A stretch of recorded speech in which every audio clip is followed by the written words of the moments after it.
Tonight, a new strike threat as Canada's railways grind to a halt. We got two groups, the union and the rail lines. I blame them both.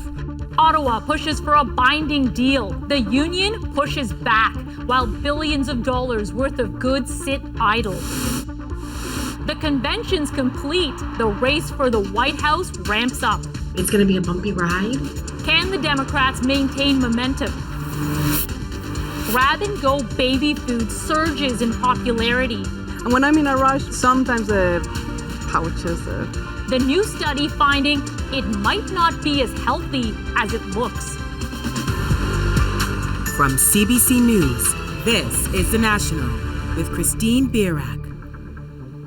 Thanks for joining us. Ian is away. Across the country, a scramble is underway to blunt the fallout from a railway labor dispute that's now poised to expand yet again. A day after lockouts led the federal government to push for binding arbitration, the Teamsters Union served CN Rail with strike notice, saying its workers could walk off the job Monday morning. That as workers at Canadian Pacific Kansas City are already on the picket lines. Combined, their rail networks stretch coast to coast and all the way down to the Gulf of Mexico. They move an incredible amount of goods, including agricultural products, and this is harvest season.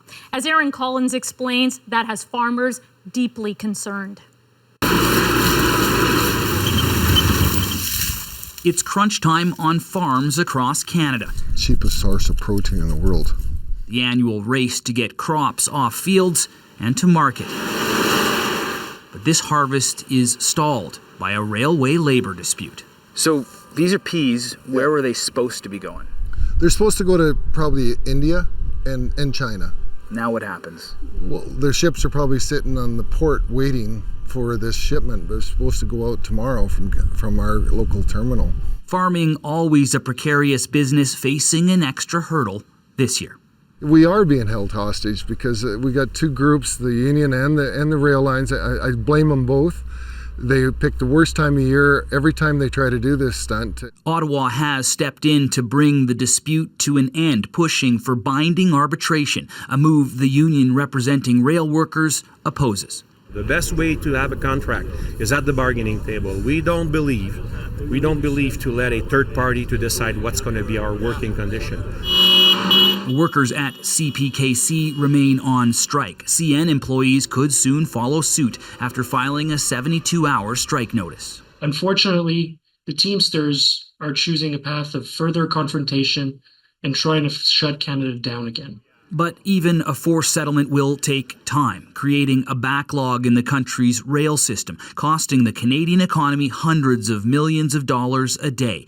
That cost driving calls to prevent future rail shutdowns. Transportation should be declared an essential services so that, there are more tools in the toolbox for governments in situations like these.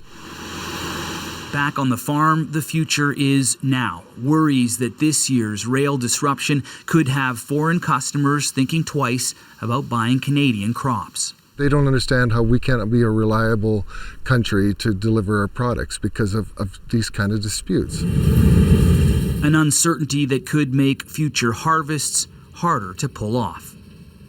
Aaron, even once any labor disruption ends, it can still take a while to get the rail system back to normal. Yeah, that's right, Christine. This is going to take time, and with uncertainty looming over these negotiations, it's hard to know how long. That's because every day that rail traffic is disrupted, more and more shipments like these ones right behind me, they get backed up. So imagine Canada's rail network is like a pipeline. It's usually pretty full, right? So if there's a shutdown, there's a backlog. And even if the pipe can be filled up again, it takes a while to work through that backlog. So yeah, Christine, even once things are settled in this dispute, it could take weeks or even months to get back to normal. Thanks, Aaron. Aaron Collins in Calgary.